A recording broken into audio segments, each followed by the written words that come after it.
to close down some of these windows.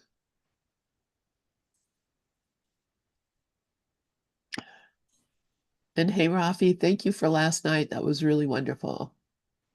I really appreciated your stepping up and recognize this morning, speaking with Robert, that he did not know about that method. So that was news to him as well. Dove, yes, please go ahead. Actually, Rafi and I did that about a year ago. Yes, yes. But Rafi did a wonderful job last night, and Rafi went solo.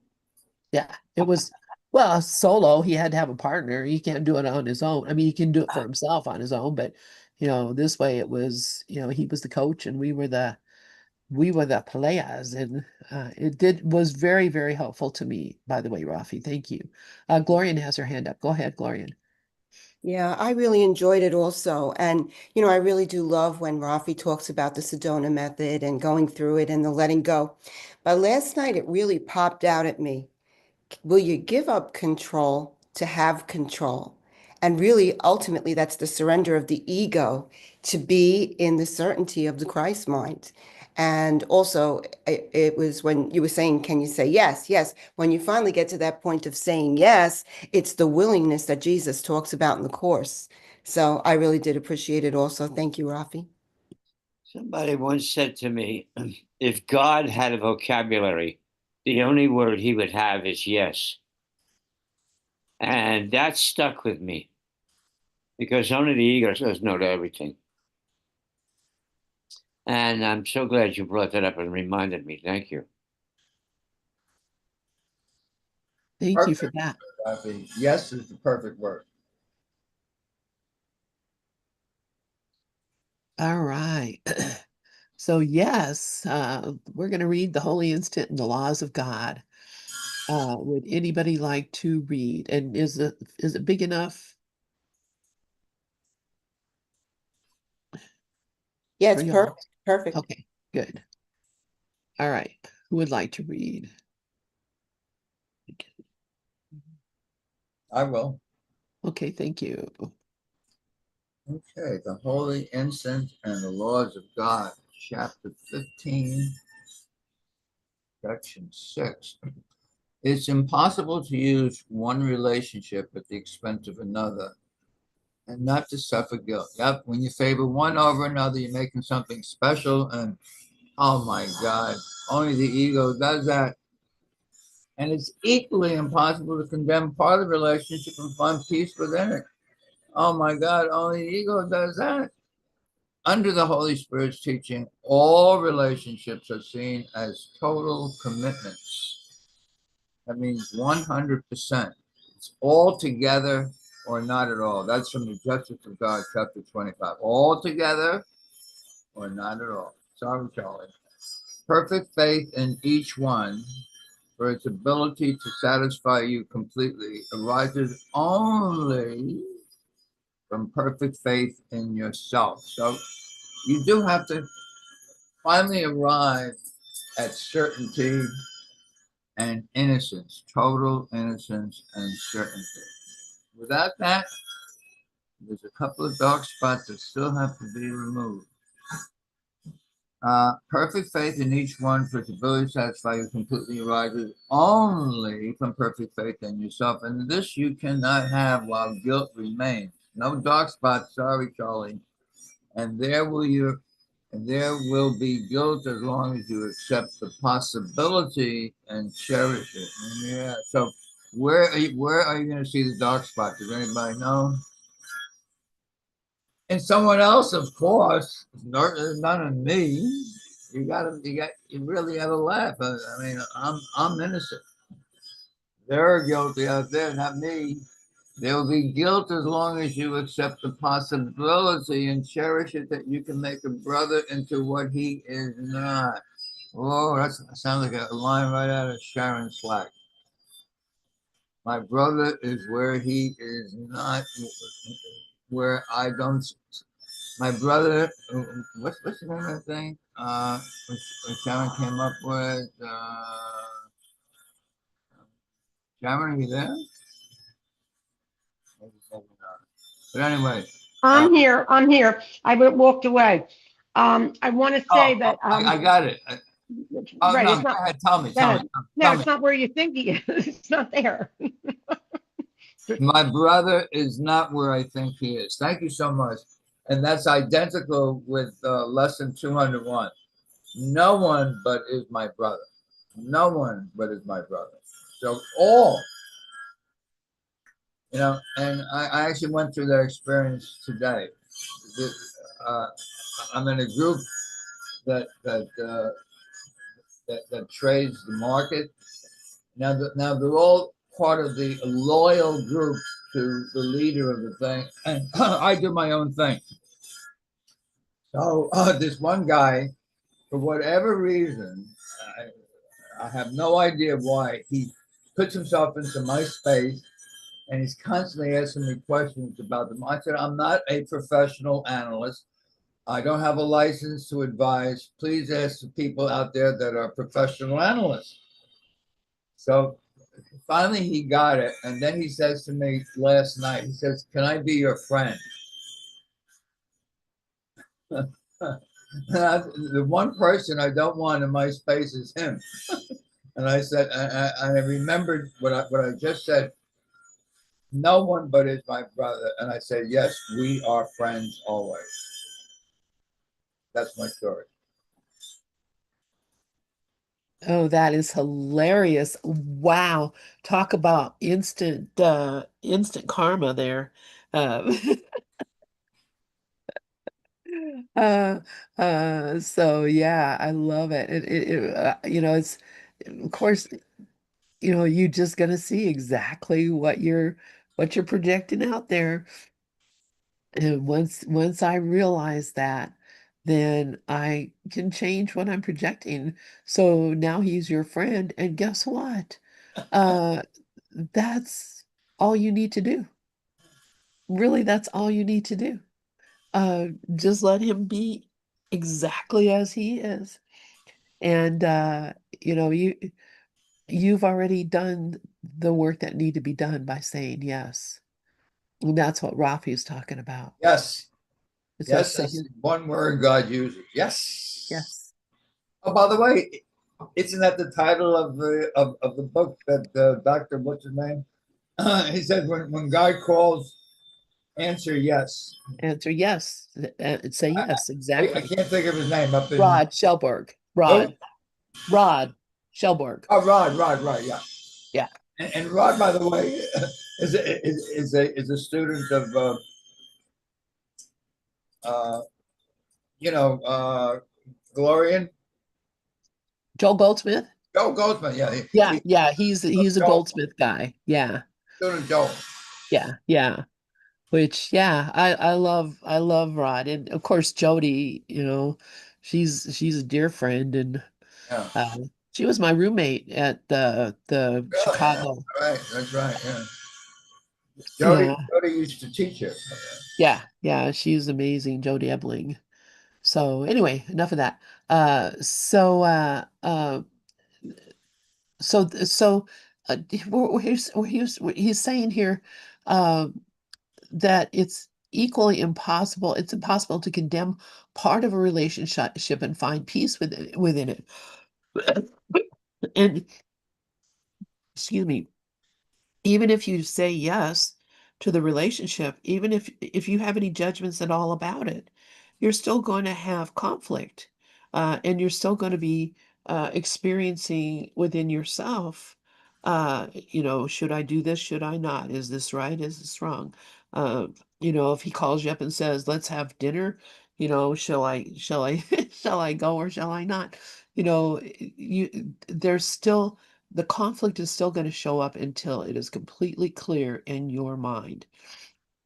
That's why doing something like the Ho'opono or the choose again or the Sedona method, any of those things is there to clear the conflict from your mind.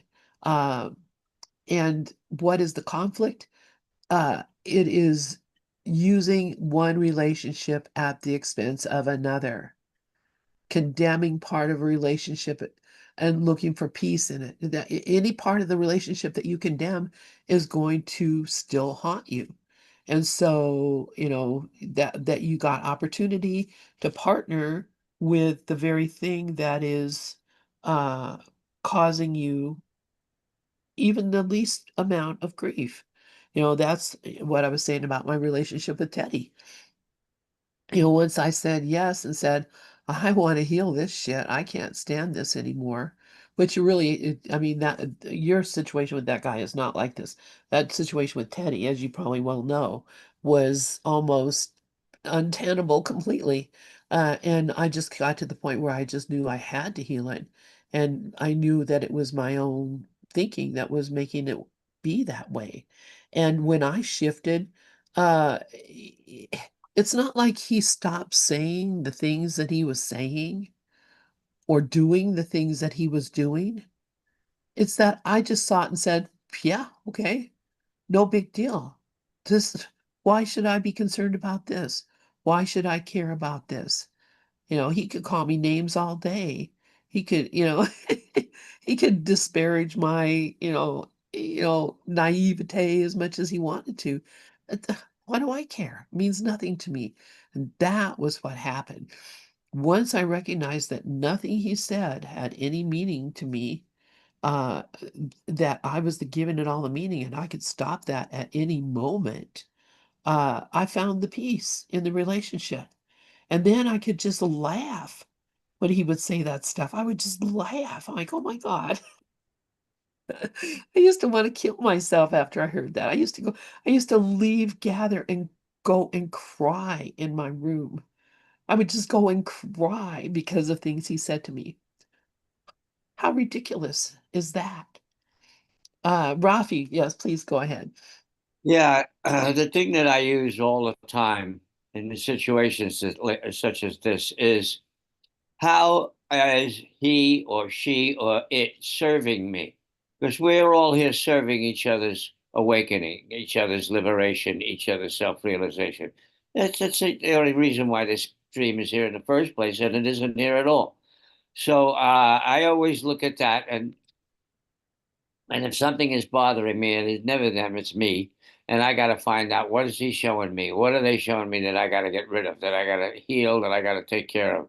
And I go inside and take a look at it, find it, and bring it up and allow it to go. And then be grateful. Thank you. You just showed me, just helped me along my path to freedom. Um, that constant thing of reminding myself of that always over and over again is it's so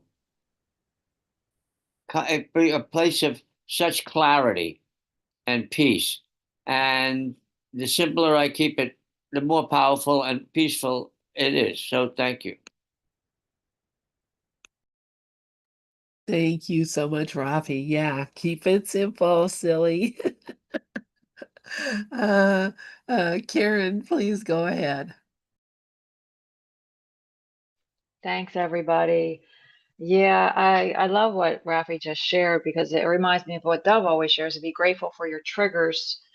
They reveal your mistaken beliefs. The mistaken beliefs, as Lynn was saying, it's my own thinking. It has nothing to do with the other person. And I had a situation with a girl a long time ago, and I just something about her. I felt every single time she opened her mouth, I would be triggered. And so we had a little bit of a disagreement at a meeting one time, and this was an old group I used to belong to. And finally, Dove might not remember this, but I asked Dove, what should I do? And he mentioned about the triggers, and he said, just love her, just love her. And so, what was the problem? The one problem, the belief that I could be separate from love, that I could be separate from God, that my brother was separate from me, and in a song of prayer, the song of prayer, when the song of prayer talks about praying for others, where there is no others. It's these people that we think are enemies, quote unquote enemies. It's only what you were saying earlier about our projections.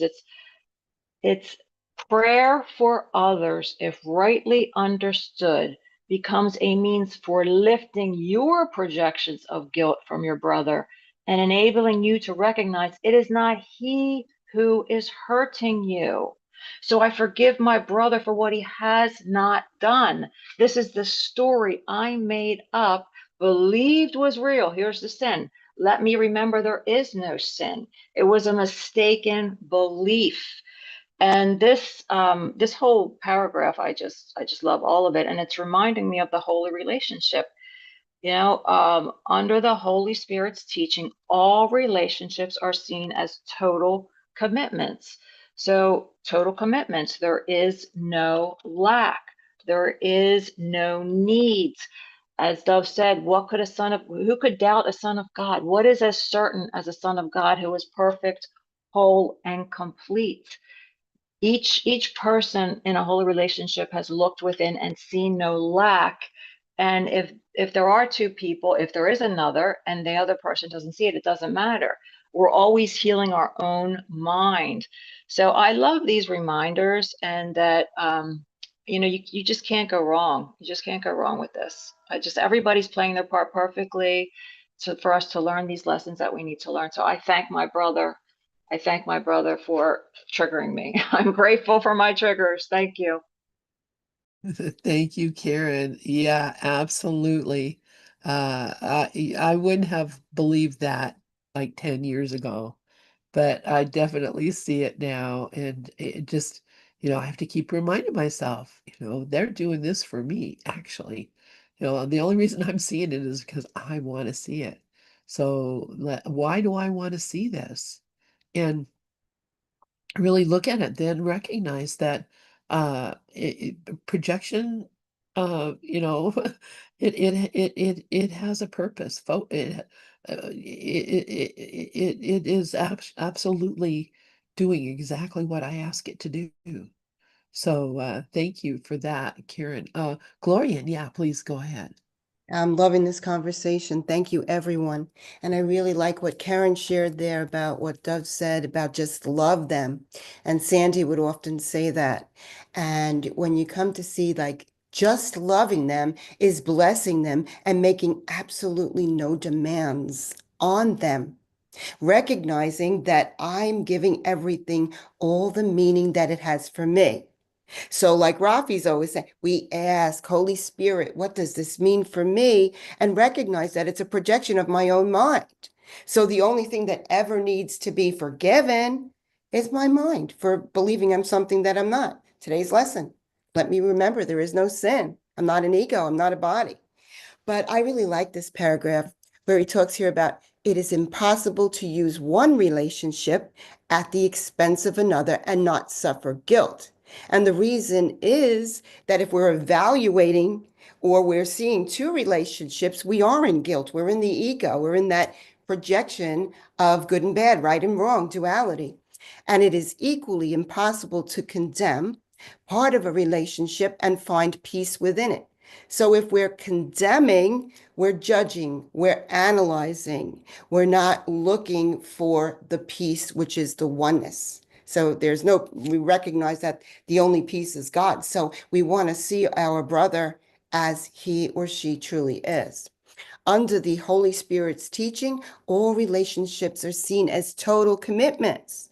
Total commitments meaning the Holy Spirit's teaching, recognizing innocence, guiltlessness, sinlessness everywhere. That's the commitment of the Holy Spirit, not to malpractice a brother, see him as something as he's not, which means I'm not malpracticing myself. Because if I'm in the ego mind, I will be seeing it in a separate way, offering guilt to that relationship. But if I'm willing to align my mind with the Holy Spirit, the higher self, then I'm committed to recognizing innocence, sinlessness, and guiltlessness because I've accepted it for myself. Yet do they not conflict with one another in any way. Perfect faith in each one, knowing their divinity, perfect faith, for its ability, knowing your own divinity, for in each one, for its ability to satisfy you completely, arises only from perfect faith in yourself. The only way we'll find satisfaction in any special relationship is if we take that relationship and make it holy, recognizing the oneness that's there. That's the perfect faith. Faith, we have that section, faith and faithlessness. Faith in the divinity of what I am, or faithlessness, meaning I'm identifying with that ego. And this you cannot have while guilt remains. So if we're in duality, if we're in projection, if we're listening to that fearful voice of the ego, we cannot have perfect faith in ourself or in anything else, which is a projection coming from that self, either the false or the true self. And there will be guilt as long as you accept the possibility. So as long as we listen to any part of that fearful voice of the ego, by belief in it, accepting the possibility, and cherish it, hold it dear as to what we are, then you can make a brother into what he is not, malpracticing him, recognizing the error, recognizing something that's not there because you would have him so. My meaningless thoughts are showing me a meaningless world, but I can be willing to look for what is beyond that false concept. Thank you. Thank you for breaking it down. Break it down. I love that, Gloria, and how you will take the paragraph and just dig into it. That was interesting. I know some of you attend that evening on Monday evenings that we have with Glenn Hoverman's group. And it's a Course of Love group, but we really talk about A Course of Love a lot, I don't think. But last night we did an exercise that Elliot, this beautiful mystical Elliot guy, brought up, and I can't remember the name of it, but some of you may know about it. Anyway, it's some ancient method of reading, and you read the thing like 3 times. The first time you're basically you're reading it. Asking for a key word, key thought to come to you. And it's a really interesting process. But I was thinking, well, I appreciate that, and I think it's really, really a good way to do it. And actually, we kind of do that here. That's more what we're doing here is it's something Lectio. I'll have to look it up. It's some mystical practice. I don't know what it is, but it sounds like a Harry Potter thing. When he said the name of it, it sounded like a Harry Potter thing to me. So I'm probably displaying my ignorance, but yes, yes, yes. Thank you, Lectio Divina. Doesn't that sound like a Harry Potter thing? But it's Latin for, I guess, reading with God or something of that nature. Because I know Lea in Spanish is reading, and Divina, of course, is divine. So I expect it's as close to that. But anyway, I think that's kind of what we do anyway. Yeah, Latin for divine reading, exactly. So I think that's what we do here.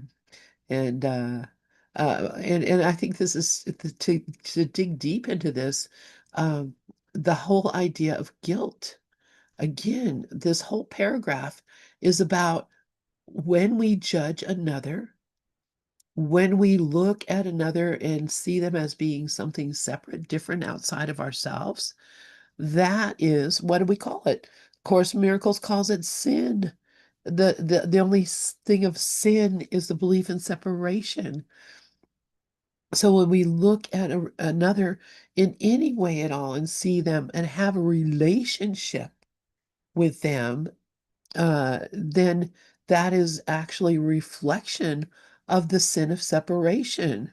I mean, how can you have a relationship with something that is um, part of you? I guess, maybe you can figure something out like that, but of course, if I'm suffering, if I'm experiencing the sin of separation, I can't help but feel guilty. And then if I use that relationship and see part of it is wanting, not as much as I want, and which Where, in what kind of special relationship, and I'm saying special relationship specifically, what kind of special relationship do we have in which we have no grievances? If you have a relationship in which you have no grievances, that's a holy relationship. Plain and simple. So if you have a relationship where you have grievances, it's a special relationship. So if you have grievances in the relationship, you can't be peaceful. Why? Because only a holy relationship is the only thing that can satisfy me. So, so when he says under the Holy Spirit's teaching, all relationships are seen as total commitments, yet they do not conflict with one another in any way. Why? Because we are totally committed in totality. That means that there is no conflict. And so there are no separate relationships. There is only the relationship between the Holy Spirit and the Holy Spirit. The holy relationship is the relationship of the Holy Spirit with itself, which is then total. And so it's the same, we are the Borg. Although if the Borg were not perfect because they did have conflicts with each other.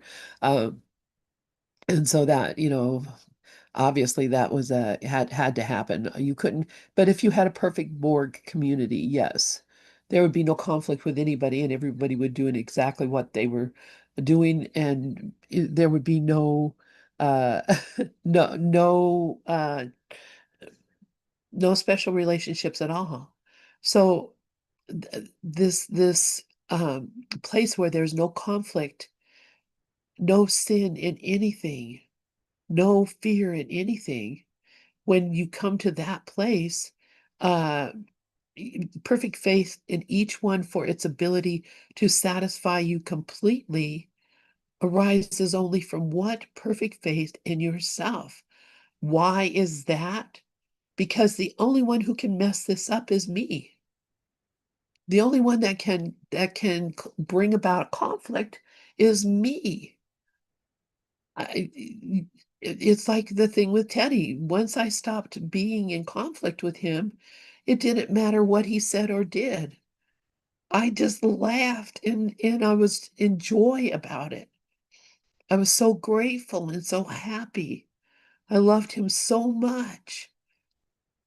And it was just so beautiful to come back together. If you look back on our archives back in the uh, uh, playlist. There's one where we did the manual for teachers in the evenings on Thursday, like we have been doing now for such a long time. And Teddy and Vicky would come to those classes, and it was just so sweet to have him there with us. I just, yeah, my gosh, he's here with me now. He's part of me, and it makes me so happy. So, so but that's what happens. You develop this perfect faith in yourself and you don't feel guilty about anything now.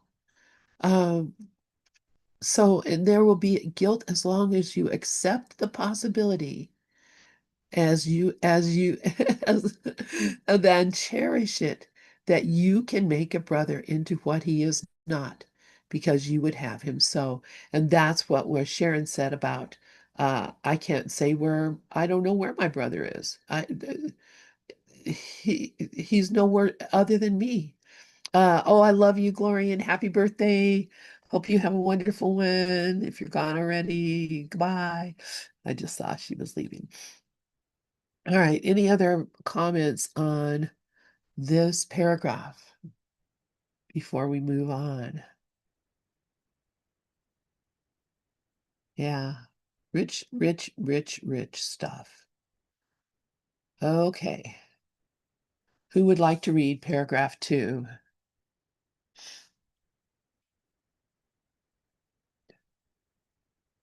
I'll take it. Thank you, Rafi. You have so little faith in yourself because you are unwilling to accept the fact that perfect love is in you. Oh, boy. And so you seek without for what you cannot find without. Of course not. There's nothing out there. I offer you my perfect faith in you, in place of all your doubts.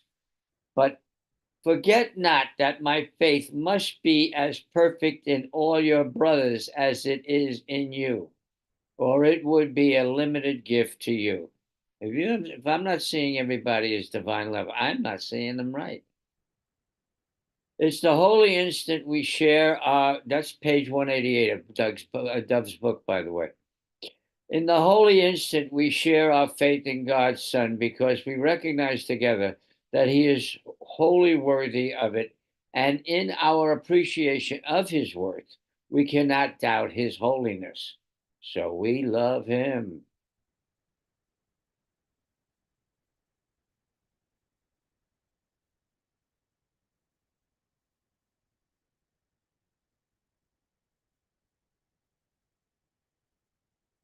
Well, loving him is loving myself.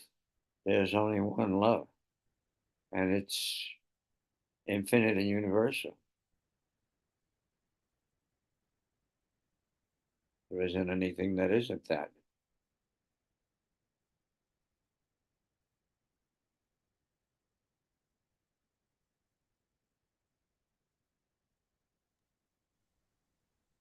Thank you, Rafi. Yeah, yeah. I mean, Jesus is speaking very clearly to me and just saying bluntly, Lynn, you have so little faith in yourself because you are unwilling to accept the fact that perfect love is in you. It Would you be doesn't willing matter to how much. admit it right now? What's that? Would you be willing to admit that perfect love is in you right now and just admit it? Yeah. Okay. Yeah. I mean, yeah. I mean that's exactly what I'm saying. I'm that's what Jesus is saying. And I'm completely agreeing with that. I mean, that's the idea that, I I judge myself, I look at myself, I judge my motives. I have a thought and I think, first off, I think it's my thought. Second off, I think that it's not a worthy thought of me, and therefore I condemn myself for having an unworthy thought. But go back to the beginning, it's not my thought at all. So these thoughts that are coming in, what am I guilty for letting them come in? No, because you can't stop them. You can't stop a thought from happening. It's going to come in no matter what. They just come in. The thing I can stop is listening to them and believing them. And that's because they're not my thoughts. These are not thoughts. These are not thoughts that God would have me think. They're not God's thoughts. Because God's thought is Lynn is love. Even Lynn, the character, Lynn, every part of every being is love. That's God's thought. So when quote unquote Lynn's thought is, oh no, you're bad, then that's crazy. Mickey, please go ahead. I love this paragraph because it's so reassuring. It's saying, I know you have doubts about yourself. I know you have little faith in yourself. I know that every once in a while these thoughts come and attack you, coming from what you think is your mind.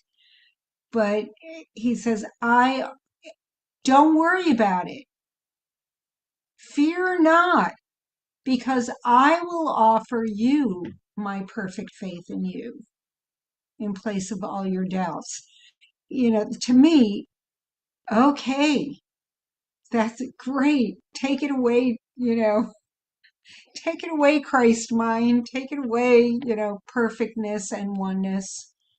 If I get tripped up You know, there's somebody saying to me, I offer you my perfect faith in you in place of all your doubts. But just remember, when you are judging your neighbor, as Byron Katie likes to say, when you're judging that guy who got shot and you might think he might have deserved it, when you were judging somebody who said something the wrong way or did something to you that you, when, you know, I have perfect faith in them too. And if you don't recognize that I'm giving them my perfect faith just as much as I'm giving you my perfect faith, then you're limiting yourself.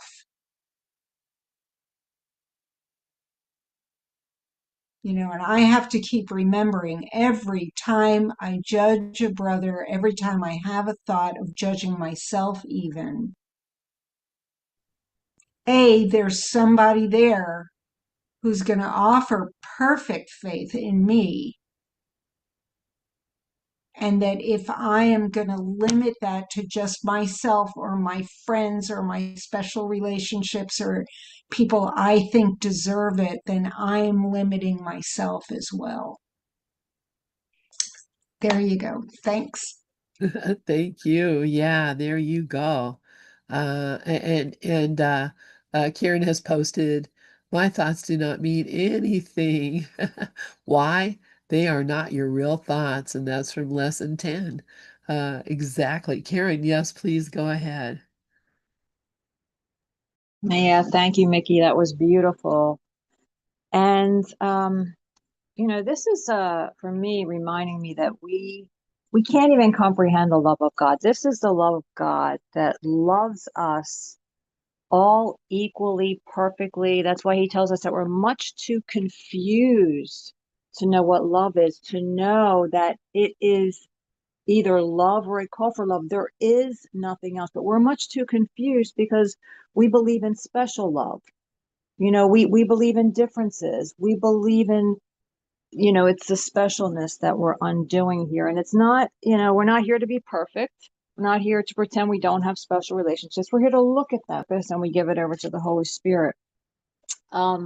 What this reminds me of is in the lessons of the Holy Spirit, where he talks about that, you know, there's to the Holy Spirit, there is no order of difficulty and miracles. So can I see that? Can I actually really see that? There is no order of difficulty in miracles. This is familiar enough to you by now, but it has not yet become believable. Therefore, you do not understand it and cannot use it. We have too much to accomplish on behalf of the kingdom to let this crucial concept slip away. It is a real foundation stone of the thought system I teach and want you to teach. You cannot perform miracles without believing it because it is a belief in perfect equality.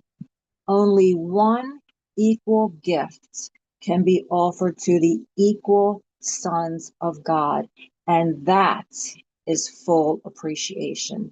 Nothing more and nothing less. Without a range, order of difficulty is meaningless.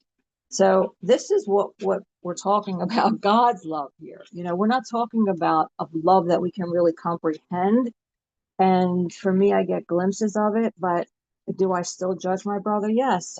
Riding down the highway, do I still judge a car that pulls out in front of me? Yes. But these things are to be looked at, given over to the Holy Spirit. And the more we forgive, which is, you know, recognizing true forgiveness, that what I thought my brother did hasn't occurred. So yeah, it is a fact. The guy did pull out in front of me, but it's my interpretation that's not the truth. And that's where the mind is healed. So, I mean, it's just so perfect. I mean, these reminders are just wonderful. I love this. I love this. And I love this. Thank you.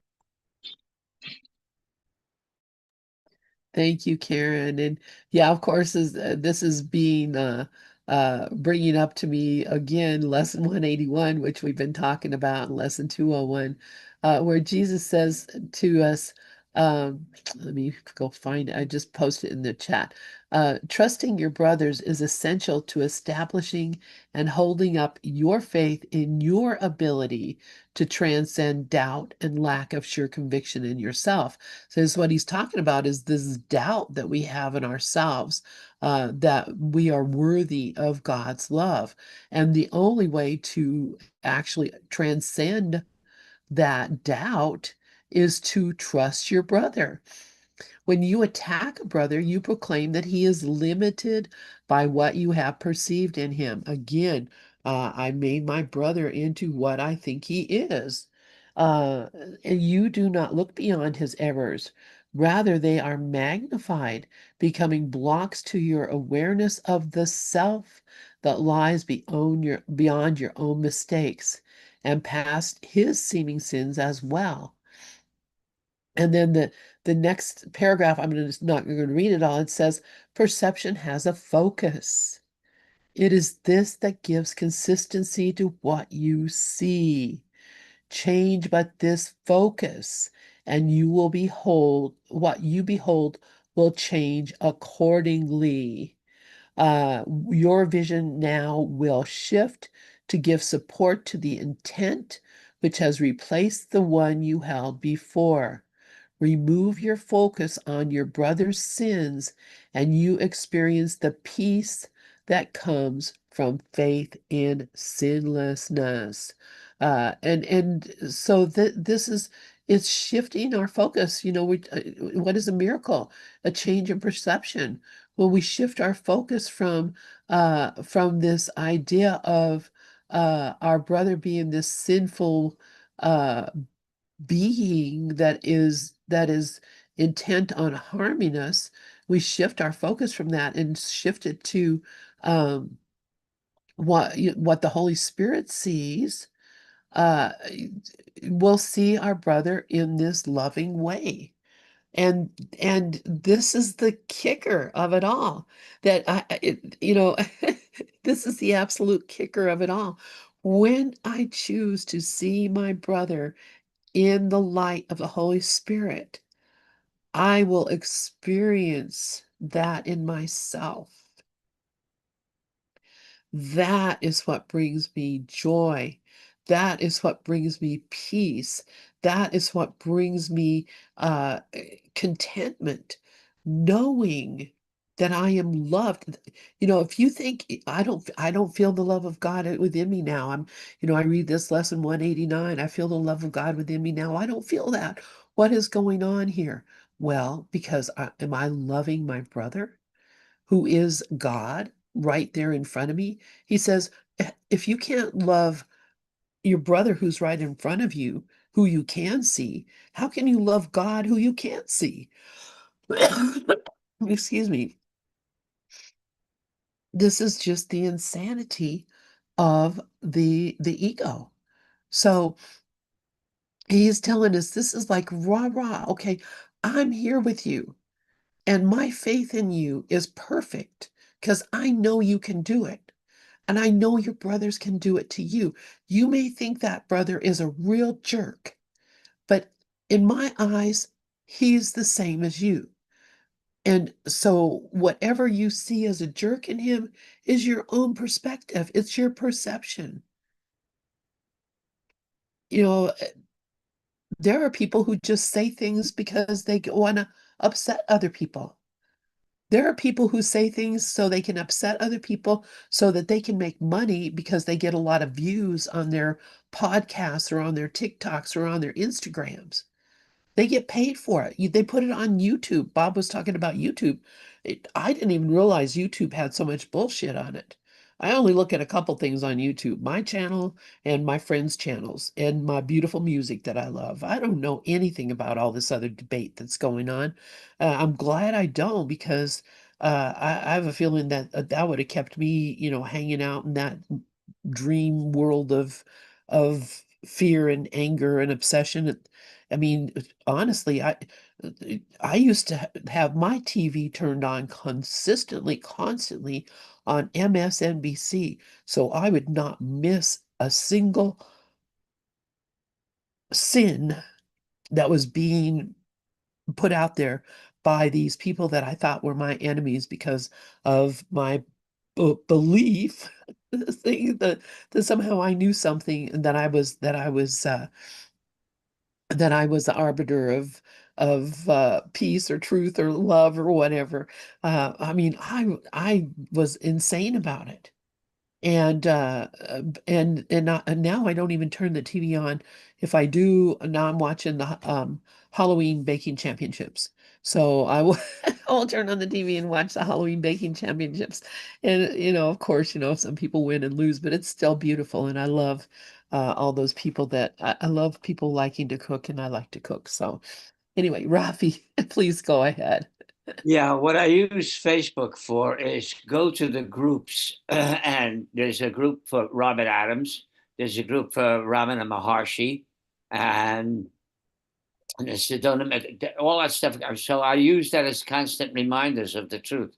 When I go there, and find out, what friends of mine are saying, people that I know that I'm connected to, one way or another. But it's a great way. I just click on Facebook, and a Robert Adams thing will come up, a Ramana Hashi thing, or a Sedona Method thing will come up, and other people who I don't even know. I have no idea who they are, but they're uh, posting spiritual notes and things that are very pertinent to what we're about, which is the only reason is for our liberation, our freedom. So I just thought I'd pass that along. Yeah, thank you. And yeah, I do that. I have Facebook. I have a couple of groups. Of course, the ACIM Gather group on Facebook, which I look at occasionally, and sometimes like I had to go in and take out some stuff that someone had posted, but I don't pay attention to that. And then but I also follow Terry Pratchett, the Discworld group, and a Sandman group that's about fantasy stuff. So anyway, but so I don't really listen to that either. And then if people post things, that's why when someone said, what anybody that posts anything about this guy that got shot, I'm going to unfriend him. I'm like, I don't think any of my friends are saying anything about that because, they're talking about, more interesting stuff, Dungeons and Dragons and stuff like that, stuff I like. All right. Does anybody else have any thoughts about this paragraph? We have about 6 more minutes. Yes, Karen, please. Yeah, just thinking in reference to this paragraph, for me, the person who got shot and the shooter are the same. And I can really say that today, as Ken Wapnick teaches, as the course teaches, that victim and victimizer are the same. So I have as much compassion as that guy who was the shooter as the guy who was shot. And I see that for myself on the news, when I see these some seemingly horrific cases where a mother may kill her children or her husband or vice versa, what kind of pain are they going through to do something like that? Talk about sin, talk about being separate from God. So I really do have as much compassion. I don't judge that like I used to at all. So I'm so grateful for that. That is really that's a miracle. Thanks. Yeah, thank you, Karen. It's such a relief, isn't it? And, I mean, first off, we know that this is not going to fall away from us in a flash. And Jesus really just tells us that you're not going to be just whipped up into reality without, you're going to have a time to ease out of it. And part of the easing out of this dream is letting go of the things that I want to believe are true. Letting go of which part of this dream do you want to keep? What do you want to believe is true? So, I want to believe my children. I want to believe, you know, humanity is good. I want to believe, and the reality of it is that the the the truth is that it's all a story in my mind. And we worry, we think, well, we're going to lose that. But if it's in your mind, it's in your mind. They're not going anywhere. They're exactly where they've always been. And that's what the excuse me, the breaking free from this story world and just finding myself in the real world, which Gloria and I are going to start doing a podcast, I believe, on the real world. What is the real world? And I think it's going to be really wonderful because we're going to bring in all the teachings of uh, Joel Goldsmith and probably the impersonal life and all the different teachers that have given us a glimpse into what the real world is, which Jesus tells us it's where you are right now, but you're being focused on the flashy lights. You're not actually seeing the reality here. What you're seeing are the colors and the lights and the music and all the things that you think are so wonderful. That's all you're really experiencing here, and that's in your own mind. So it's not like it's going anywhere, right? It's going to just be right here where it is. Anyway, I'm going to, geez, all these songs have been coming up in my mind as I've been uh, going through this. I'm going to stop the share. Let's remember we just finished paragraph 2 of this section next week. That would be nice to remember where we were, but I don't remember where I am anyways. But let's see. I'm going to, I think I'm going to play a song. Let's see. Let's go backwards this way. Somehow or the other, my things get all rearranged because of that darn OneDrive. You'd think it'd be good, right? It's called OneDrive, yeah? And it is good. It's just confusing because it rearranges things when you're not paying attention. So, or that's what's happened to me. Let's see. Here we go. There's some really good songs. I'm going to be sending a list of songs to Dove for our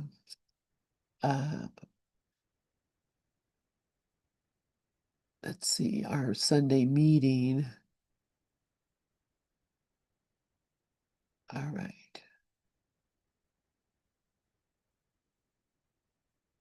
All right, here we go. Non-computer sound.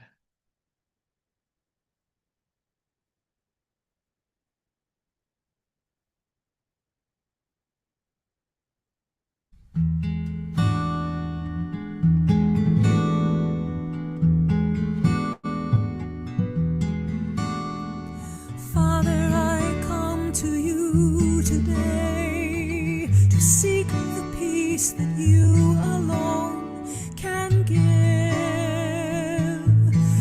I come in silence, in the quiet of my heart, the deep recesses of my mind. I wait and listen for your voice. My Father, speak to me today. I come to hear your voice in silence and in certainty and love. Sure that you will hear my call. Sure that you will hear my call. Sure that you will hear my call and answer me.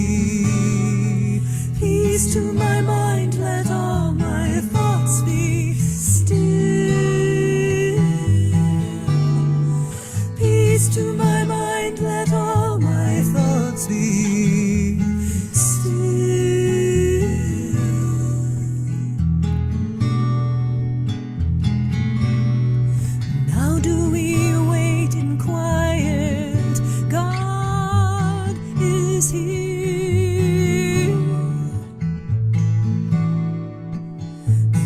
as we wait together.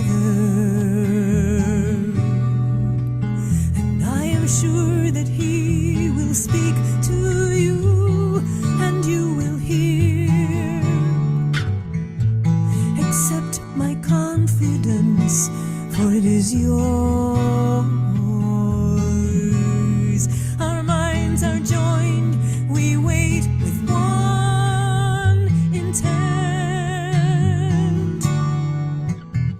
to hear our Father's answer to our call and find his peace. Peace to my mind, let all my thoughts be still.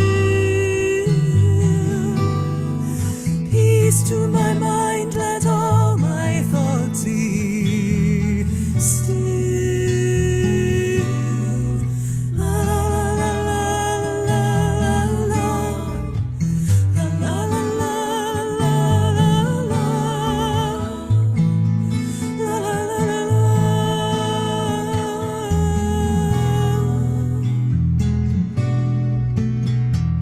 Speak to us of what we are.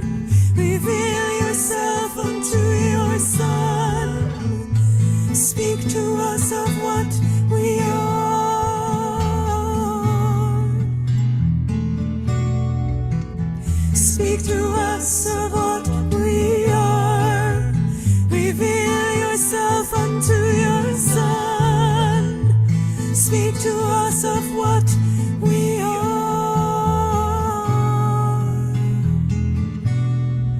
Father, I come to you today to seek the peace that you alone can give. I come in silence.